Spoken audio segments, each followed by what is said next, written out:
जय मसीह की दोस्तों, आज मैं फिर एक नए व्यक्ति से आपको मिलाने के लिए ले जा रहा हूँ। दोस्तों, इस व्यक्ति ने मान लिया कि यीशु ही प्रभु है। जय मसीह की दोस्तों, आइए वीडियो के साथ बढ़ते हैं। मतलब इस दुनिया में किसके ऊपर विश्वास करें जो सच्चा है, मैं यूँ पूछना चाहता हूँ। मैं तो देख भाई, किसी को भगवान में भगवान बोलते हैं ना, सबका मालिक एक है। एक है, हाँ। मुझे एक सवाल का जवाब देना सिर्फ मतलब सृष्टिकर्ता परमेश्वर नर है या नारी है? नर है या नारी? हाँ, मतलब वो आदमी है या औरत है? औरत के समान है, कैसा है वो? औरत में भी नहीं, हाँ, बस इंसान है। और वो है हिजड़ा। गलत। मेरी बात सुनना, वहाँ से कितनी जात आई है? कहाँ से? ऊपर से। कोई जात नहीं। नहीं है, आई है 2.5 जात आई है। 2.5 जात आई है ऊपर से। आप इतिहास में पढ़ के देख लेना, जो भी जाति धर्म। तुम्हारे मोबाइल में बता दूं अभी बोल के। नहीं, वो तो सब जात आई है। काल्पनिक है, इंसान के ऊपर भरोसा नहीं कर सकते। परमेश्वर जो सृष्टि करता, जिसने सृष्टि को रचा, उसकी बातों में और हमारी बातों में जमीन आसमान का फर्क है। हम जो अपने मन घड़त कहानी बताएंगे वो तो हम कुछ भी बोल सकते हैं। दुनिया में कोई भी लोग, पंडित ब्राह्मण, जो भी अपने मन से बोल सकते हैं। तुमने बताया वो तो इंसान हाँ, है। तो परमेश्वर नर है या नारी है, मैंने ये सवाल पूछा। नहीं हो सकता है ना ऐसा। अगर नर है तो फिर उसको बीवी बच्चों की भी आवश्यकता पड़ेगी। जैसे आपने भोलेनाथ को बताया, भोलेनाथ के 2 बेटे कार्तिक और गणेश, तो ये मतलब भगवान नहीं हो सकता है। ये कि अपने जैसा नासवान इंसान हो सकता है, जिसने पत्नी रखी, 2 बेटों को उत्पन्न किया, और यहाँ तक ऐसा भी हुआ कि मतलब वो मर भी गया, उसकी मृत्यु भी निश्चित, मतलब इंसान था, वो भगवान नहीं हो सकता है। और परमेश्वर अगर मतलब ऐसे आदमी और औरत जैसा होगा तो फिर मतलब हमारे में और उसमें क्या अंतर है? क्या अंतर है बताओ ना। तो वही तो मैं सवाल पूछ रहा हूँ ना कि मतलब नर होता हाँ तो नारी कहाँ से आ जाती? हाँ, वो बताऊंगा, मैं आपको पूरा बताऊंगा। तो मतलब अरे जब ये बच्चे खेल रहे हैं, हाँ, जब नन्ही होता हाँ, तो नारी कहाँ से आ जाती? और जब नारी नहीं होता तो नर कहाँ से पैदा हो जाता? बता। तो परमेश्वर ने, जिस सृष्टिकर्ता ने जब इंसान को बनाया था, तो पहले कौन आया था? कौन आया? आदम, एक आदमी जिसको परमेश्वर ने अपने हाथों से एक मिट्टी का पुतला बनाकर उसमें अपने नथनों में जीवन का श्वास फूका। आदमी आया और ऐसा नहीं किया था। वो मिट्टी का पुतला बना के हाँ, सामने रख दिया था। हाँ, फिर उसको इंसान का जीवन दिया था उसने। अपना श्वास फूका ना उसमें, हाँ। अपने आत्मा को डाला उसमें, और जब जाके आदम जीवित प्राणी, पूरी दुनिया हाँ, संसार बना। और जैसे कि आदम आया 1-2 मिनट और जैसे वो खड़ा हुआ। हाँ। अब परमेश्वर ने सब कुछ बनाया और देखा कि आदम का कलर अच्छा नहीं, उसी की हड्डी में से एक हड्डी निकालकर उसके ऊपर मार चढ़ाकर एक नारी बनाया, नर में से नारी निकाली गई। तो परमेश्वर ने नर और नारी करके तो परमेश्वर ने बनाया, पर परमेश्वर कौन है? वो नर है कि नारी है? वो नरी है। नर को तो उसने बनाया, नारी को भी उसने नर में से नारी को निकाला। अब परमेश्वर की बात आती कि परमेश्वर कौन है, तो यही बात में बहुत सारे लोग मुझे जवाब नहीं दे पाए हैं। और अगर आप भी देखो, इसमें मतभेद के, ऐसा नहीं कि मैं आपसे ज्ञानी हूँ, तो इसे हम मतलब दोनों भाई के समान एक मतलब बात करें कि सच्चाई क्या है। देखो भाई, मैं तेरे को लोग आज एक ऐसे अंधकार की जिंदगी में जी रहे कि सबने अपने अपने गुरु, अपने अपने देवता, अपने अपने इच्छा के अनुसार बटोर लिया है दुनिया में। मतलब आज अगर भगवान की बात करें तो भगवान के नाम पे लोगों ने एक धंधा खोल दिया है, हाँ, है ना। और भगवान के नाम पे अगर बात करें तो भगवान की आज ये औकात होगा कि बाजारों में भगवान बिकने वाला है।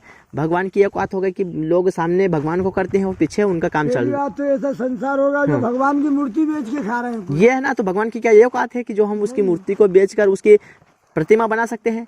जबकि शास्त्र कहता है कि तू ना किसी की प्रतिमा बनाना और ना ही उससे दंडवत करना। तू मुझे छोड़कर दूसरों को ईश्वर करके ना माना। परमेश्वर क्या कहता है कि मुझे छोड़कर दूसरों को ईश्वर करके ना माना, ना ही उनकी प्रतिमा बनाना और उनकी मूर्ति बनाकर उनको दंडवत करना।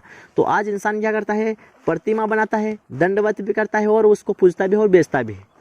तो देखो, मतलब बात ये है कि मतलब सच्चाई ये नहीं, हमने अगर पृथ्वी के ऊपर जन्म लिया तो हमको मोक्ष और उद्धार की बहुत आवश्यकता है। देखो भैया, मतलब जो भी आप करते हैं मुझे उससे कोई प्रॉब्लम नहीं, आप जो भी है ठीक है। बाकी मैं आपको सच्चाई बताने जा रहा हूँ, ठीक है। क्योंकि एक समय मेरा भी ये था कि मैंने भी बहुत सारे देवी देवता, छत्तीसगढ़ की सेवा पूजा पाठ करी, बहुत कुछ करी। यहाँ तक कि मैं मतलब बिल्कुल निराहार नंगे पैर से मैंने इतनी सेवा करी, भोलेनाथ की करी और हनुमान चालीसा खूब पढ़ी मैंने, नव दुर्गा की सेवा करी, कई प्रकार से मैंने इतनी सेवा करी। बाकी मैंने जब सच्चाई मेरे सामने आई तो मैंने वास्तविक में जाना कि परमेश्वर ऐसा नहीं है जिसको हम देख सकते हैं। परमेश्वर को हम देख नहीं सकते हैं। सृष्टिकर्ता परमेश्वर ने हमको बनाया, हम उसको नहीं बना सकते हैं। तो भैया ऐसा हुआ कि मैंने ये सब कुछ करने के बाद भी जब सच्चाई को जाना तो परमेश्वर ना तो नर है ना नारी है, एक आत्मा है, एक ज्योत है, जो कोई ना तो नर में आता है ना नारी में आता है। मतलब आत्मा का कोई आकार नहीं है।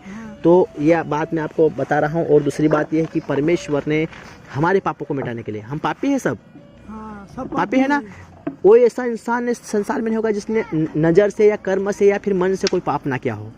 भले वो मतलब अपने आप में माने, बाकी नज़र से पाप कर देता है इंसान, मन से कर देता है और अपने कर्म से करता है। तो ये बस पापी, ये दो नहीं। हाँ, तो बात यह है कि मतलब अपने को इस पाप से मुक्त पाने के लिए, इससे उद्धार पाने के लिए और मतलब स्वर्ग मतलब जन्नत में जाने के लिए अपने को कौन सा रास्ता ऐसा अपनाना पड़ेगा जिससे हम जा सकते हैं। हम बचा भी सकते। और एक बात यह है कि इंसान अगर यहाँ जन्म लिया तो मरना निश्चित है। मतलब कोई भी व्यक्ति ऐसा अमर का पट्टा लेकर नहीं है जिसको मतलब यहाँ पर मरना नहीं पड़ेगा। तो इससे अच्छा तो हम देखो, गुरु के गुरु समाधि ले रहे, हाँ, अपन कहाँ के खेत की और हाँ, ये जो समाधि का बोल रहे, ये समाधि नहीं है। जैसे जो समाधि लेते हैं, परमेश्वर ने कहा कि जो मेरे मंदिर को नाश करेगा मैं उसे नाश कर दूंगा। मतलब हम कौन है? परमेश्वर का मंदिर है, हमारा शरीर परमेश्वर का एक मंदिर है। और परमेश्वर ने कहा कि जो समाधि लेते हैं वो क्या आत्महत्या करते हैं। वो कहावत सुना है ना तुमने? हाँ, कि ना मस्जिद में हो ना मंदिर में, ना मंदिर में ना मस्जिद में। अरे कहाँ भटकता है बंदे, में तो तेरे पास में हूँ। तो भगवान कहीं नहीं है, कहीं नहीं है ना। हृदय से बोलेंगे ना तो यही है। सब किसने इसकी सृष्टि करी है, इसकी रचना करी है, मतलब जो देखने में आती है, सही है ना। और जिसको नहीं देखा वो परमेश्वर है, जिसको हम देख नहीं सकते, सिर्फ आत्मा में याद कर सकते हैं। और उसी परमेश्वर ने हमारे पापों को मिटाने के लिए अपने पुत्र को स्वर्ग से पृथ्वी के ऊपर भेजा कि वह मारा जाए, गाड़ा जाए, कूटा जाए, लोगों के हाथों से, पापी लोगों के हाथों से मारा जाए और तीसरे दिन फिर मुर्दों में से जी उठे। और हमारे पाप के उद्धार के लिए परमेश्वर ने अपने एकलौते पुत्र को भेजा है, और वो है प्रभु यीशु मसीह। प्रभु यीशु मसीह को छोड़कर इस संसार में कोई उद्धार करता, कोई मुक्तिदाता है नहीं। भले आप किसी को, यीशु मसीह जो परमेश्वर का एकलौता पुत्र, जो परमेश्वर ने भविष्यवाणी के तौर पे अपने बेटे को, मरियम जो कुंवारी स्त्री थी, उसके गर्भ में पवित्र आत्मा के जरिए उसने द्वारा जन्म लेकर सारे जगत का उद्धार करता हो गया। क्रूस के ऊपर उसने हमारे पापों के लिए जान दी। पाप की सोच हमारे माइंड में आई थी, उसके सिर में कांटों का ताज पहनाया। हमारे हाथों ने अपराध किया था, उसके हाथों में खिले ठोके गए। गुनाह करने के लिए हमारे पैर भागे थे, परंतु यीशु मसीह के पैर में खिले ठोक दिए। और वो हमारे पापों के लिए मारा गया, गाड़ा गया, और तीसरे दिन फिर से मुर्दों में से जी उठा। 40 दिन तक इस पृथ्वी के ऊपर रहा और 40 दिन के स्वर्गारोहण उसका हो गया। आज भी जीवित है और जाएगा, आज भी जीवित है। तो परमेश्वर का एकलौता पुत्र प्रभु यीशु मसीह है। संसार में सब काल्पनिक है। आप मसीह से बढ़ के कोई नहीं है। मतलब मैं आपको ये नहीं, मैं कहता हूँ उद्धार करता प्रभु एकमात्र यीशु मसीह है, क्योंकि संसार में परमेश्वर एक है। और वो परमेश्वर ने अवतार नहीं लिए हैं, सिर्फ उसने अपने बेटे को इस जगत में इसलिए भेजा कि जगत उसके द्वारा उद्धार पाए। यहाँ तक संसार उसको कोई व्यक्ति संसार में से हथियार नहीं बना होगा, या कोई किसने जन्म लेगा उसको मार सकता था। मार सकता क्या परमेश्वर के पुत्र को?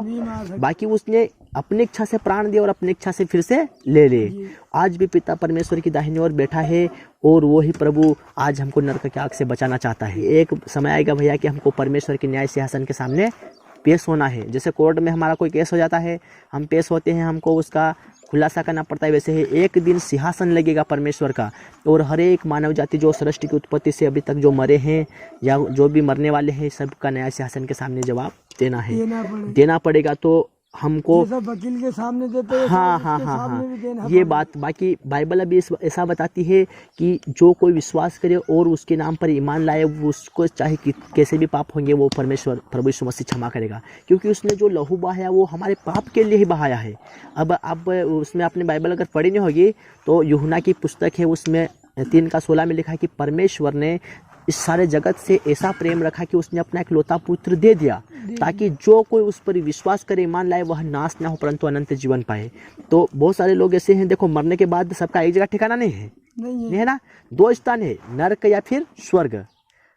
तो या तो इंसान सच्चे परमेश्वर के पुत्र को अगर पहचान कर अपने पापों से ऐसा बताते हैं कि वो फिर से अंतिम दिन में मुर्दे जी उठेंगे और जिसके बाद ही उनका न्याय। अब का संसार ऐसा चल रहा है, हाँ, कि मुर्दे को जगा के और बिरबिड़ बना लेते, बिरबड़ बनाते हैं। हाँ, फिर उसको जो बोलेंगे वो बिरबिड़ वही करता है, वो बिरबट वो करता है। बाकी ये भैया अभी इस जमाने में तो ये खूब मजा ले लेंगे उस बिरबट के जरिए, बाकी एक दिन भोगना पड़ेगा। बहुत खतरनाक जगह है, नरक की ऐसी जगह है जहाँ पर कीड़े ना मरते, वहाँ की आग ना बुझती है। तो भैया मतलब बात यह है कि हमको हर एक व्यक्ति को, मैं आप मेरे बड़े भाई हो, मैं इसलिए आपको ये बताए, इसलिए मैं आपको बता रहा हूँ कि देखो मैंने भी खूब भैया ये किया। बाकी वास्तविक में जब पहले यीशु मसीह का विरोध करता था मैं पहले, बाकी मुझे जब सच्चाई पता चला, मैंने पवित्र शास्त्र बाइबल को पढ़ा भैया, जब मेरे आँख खुल गई कि नहीं परमेश्वर का सच्चा पुत्र तो ये प्रभु यीशु मसीह है, जिसने एक बार जन्म लिया, एक बार मारा गया, दूसरे मतलब तीसरे दिन जी उठा, आज भी जीवित है। जब कोई बीमार व्यक्ति या किसी भी परेशानी या समस्या में अगर इंसान फंसा है, यीशु मसीह का दिल से नाम लो, आपका काम अगर ना हो जाए पहले में यह पेन तक कुछ भी करना बाकी। आप अगर सच्चाई को पहचानना हो सके तो आप बाइबल को उठाकर देखना।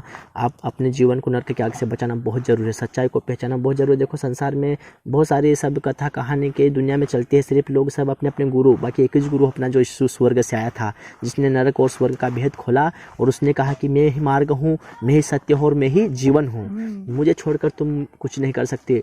वास्तविक में ऐसा कौन प्रभु है जो मुर्दों में से तीसरे दिन जी उठकर फिर स्वर्ग को रोहण हो गया और आज भी पिता परमेश्वर की दाहिनी ओर बैठा है? वो आपका और मेरा प्रभु है। तो आप मतलब जो फेरे लेने के लिए तो मैं ऐसा नहीं बोलता हूँ, बाकी आपको सच्चाई बताने, इसलिए आप देखो सही है। जिस वीक में तो बात यह है कि सच्चाई आपके सामने है, आप अपना सकते हो इसे और आप मतलब सच्चाई को अपनाकर अपने जीवन में उद्धार को प्राप्त कर सकते हो, क्योंकि संसार में मुक्तिदाता एक ही है और वो फिर से आने वाला है। ऐसा नहीं संसार के जो गुरु है, मतलब संसार में बहुत सारे गुरु आपको ऐसे मिलेंगे जो इंसान है, मतलब जिसने बड़ी बड़ी दाढ़ी बढ़ा ली, बड़ी बड़ी जटा बढ़ाकर वो गाते हैं ना, है ना, मतलब वो एक भजन गाते हैं, क्या बताएंगे, हाथी आ रहा है बेटा, हाँ अन्नदान देना उसके लिए, और वो बोलते हैं ना कि साधु मतलब मन ने रंगाया रंगाया कपड़ा, है ना, दाढ़ी मतलब बढ़ाए और जट्टा बढ़ाए और बकरे जैसा मतलब बन गए। उन्होंने मन को नहीं रंगाया, बाकी ऊपर ऊपर भगवा वस्त्र धारण करके उन्होंने अपने क्या किया, ऊपर का स्वभाव को मतलब दिखाने के लिए कि हम साधु है। बाकी परमेश्वर हमारा जो हमसे जो बात करता है वो हमारे मन को जांचता है, हमारे हृदय को जांचता है। और संसार में मैं कहता हूँ इस आकाश के नीचे, इस धरती के ऊपर ऐसा कोई गुरु और कोई ऐसा नहीं होगा व्यक्ति जो सच्चे परमेश्वर के निकट है, जो अपने आप की बड़ाई करते हैं। परमेश्वर का पुत्र एक ही है, प्रभु यीशु मसीह, और उसको छोड़कर कोई दूसरा परमेश्वर है नहीं। उसने कहा बाइबल की पुस्तक में कि मार्ग सत्य और जीवन मैं हूँ, मेरे द्वारा कोई पिता परमेश्वर के पास नहीं पहुंच सकता है। तो भैया ये बात है, एक समय आने वाला है कि भी ये महामारी विपत्ति जो आ रही है बाइबल में साफ साफ लिखा है। और ऐसा मत सोचना कि यीशु मसीह को अपनाने से हमारा धर्म चेंज होगा, नहीं, कुछ नहीं होता है ऐसा। अच्छा धर्म क्या है इंसान का, ये बताओ। धर्म एक दुआ है, दुआ है, मतलब इंसान ने जो धर्म को क्या नाम पे बांट दिया, तू हिंदू है, तू मुसलमान है, तू सिख ईसाई बौद्ध पारसी, भाई नहीं, ऐसा कुछ नहीं नाम से बांटा हाँ। जाता। जिसको देना है वो तो सच्चे मन से दे देगा, किसी का नाम नहीं लेगा। हाँ, अब धर्म जाति को इंसान ने ऐसे बना दिया परमेश्वर ने, जबकि वास्तविक में किसी का धर्म और किसी जाति नहीं बनाए। तो हम बाइबल पढ़ने से कोई धर्म हमारा ईसाई नहीं बन जाते, कुरान पढ़ने से कोई मुसलमान नहीं बन जाते, गीता पढ़ने से कोई हिंदू नहीं बन जाते। हम इंसान ही या इंसान ही रहेंगे। तो फिर हम जाति धर्म में भेद क्यों करते हैं? हमने जीवन, हम यीशु मसीह को पहचान कर अपने जीवन को परिवर्तन कर सकते हैं, हम धर्म परिवर्तन नहीं कर सकते। हमको ईसाई और कैथोलिक लोगों से कोई मतलब लेन देन नहीं। हमने तो सच्चे ईश्वर को जाना है, जो ईश्वर का पुत्र है, जिसका नाम यीशु है, और वो ही सारे जगत का उद्धार करता प्रभु है। आप भले ही और भी शास्त्र उठाकर देख लेना, मानो सा ना मानो, हाँ, पर यीशु ही उद्धार करता है। तो ये बात आपके लिए है। और मतलब जैसे कि मैं इसलिए सवाल पूछता हूँ, बहुत सारे आते हैं मेरे पास, ऐसे आप जैसे आए वैसे बहुत सारे हत्ती वाले आ गए थे एक बार। मैंने उनका भी मतलब उनसे बात करी, वो मेरे सवाल का जवाब नहीं दे पाए। मैंने बोला कि भैया ऐसे लोगों को गुमराह करना अच्छी बात नहीं है, मतलब या तो तुम हार जाओ या फिर सामने वालों को हरा दो। दो बात है ना। अगर सच्चा ज्ञान आपके पास है तो आप सामने वालों को हरा सकते हो, सच्चा ज्ञान नहीं तो हारना पड़ेगा, क्योंकि देखो दो पहलवान लड़ेंगे, एक को हारना है और एक को जीतना है। वैसे अगर सच्चाई जिसके पास है वो तो अवश्य ही जीतेगा।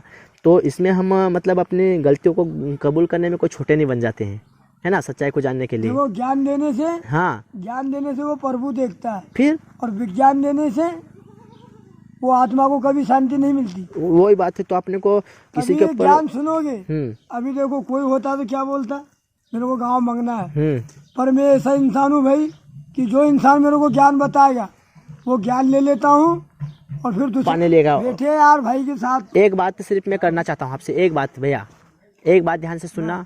मैं तो आपको कोई मतलब ज़्यादा बात भी नहीं बोलना चाहता हूँ, सिर्फ मैं एक बात बोलना चाहता हूँ कि आप यीशु मसीह को अपना लीजिए। वो उद्धार करता है, वो जगत में हर एक इंसान के पापों को मिटाने वाला सिर्फ वही एकमात्र परमेश्वर, जिसने लहू के द्वारा अपने पापों को प्रायश्चित किया है कलवरी क्रूस के ऊपर, और बाकी उसको छोड़कर कोई हमारे पापों को क्षमा नहीं कर सकता। बाइबल बताती है, लोग जो बोलते हैं ना कि हिंदू मुसलमान से दया, जहाँ दया वहाँ धर्म है। धर्म किसको बोलते हैं? दया को। और जहाँ क्षमा, वहाँ मतलब परमेश्वर जो है वो क्षमा करने वाला